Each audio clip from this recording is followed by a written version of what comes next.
ভূতের ছবি। একদিন স্নেহা তার পুরনো বাড়ির অ্যাটেক থেকে একটি ধুলোকাভর ছবি পেল। ছবিটি ছিল একটি সাদাকালো, পুরনো স্টাইলে তোলা, যেখানে এক যুবক এবং একটি মহিলা হাস্যোজ্জ্বল অবস্থায় দাঁড়িয়েছিল। ছবি দেখে স্নেহার মনে হল ছবির পেছনে কোনো গল্প লুকিয়ে আছে। ছবির যুবকটির চোখে কিছু অদ্ভুততা ছিল, যেন কিছু একটা রহস্য লুকিয়ে আছে।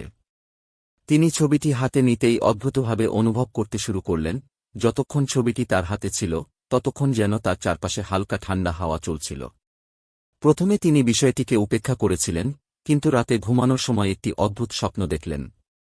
স্বপ্নে তিনি দেখলেন ছবির যুবকটি তার দিকে অশরীরীভাবে তাকিয়ে রয়েছে এবং এক ভীতিকর কণ্ঠে বলছে, তুমি আমার জায়গা নেবে। পরদিন সকালে স্নেহা দেখলেন যে ছবিটি যেন কিছুটা পরিবর্তিত হয়েছে। যুবকটির চোখ আরেকটু গা হয়ে উঠেছে এবং তার মুখের ভেতর কিছু অস্বাভাবিক সাদা আলো ফুটে উঠছে। তার মনে পড়ল, ছবিটি তো আসলে বাড়ির পুরনো বাসিন্দা, তার দাদুর বন্ধু ছিল। এদিন সন্ধ্যায় স্নেহা আবার ছবিটি দেখল এবং এবার ছবি থেকে এক অদ্ভুত সুর ওঠে। যেন ছবির যুবকটি কথা বলছে, তোমার জীবন আমি নেব। আতঙ্কিত হয়ে স্নেহা ছবিটি সোজা বাতিল করে ফেলতে চেয়েছিলেন, কিন্তু হঠাৎ করে তার হাত থেকে ছবিটি পড়ে যায়। তখনই ঘরজুড়ে অদ্ভুত এক ঠান্ডা বাতাস বইতে শুরু করে। স্নেহা আর কিছু না ভেবে ছবি ফেলে দেয় এবং দরজা বন্ধ করে দেয়। কিন্তু এরপর থেকেই প্রতিদিন রাতে একটি ভয়ঙ্কর স্বপ্ন তাকে তাড়া করতে থাকে।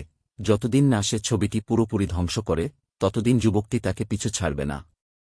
এক রাতে স্নেহা ছবিটি আবার খুঁজে পেল এবং অবশেষে সে এটি আগুনে পুড়িয়ে ফেলল।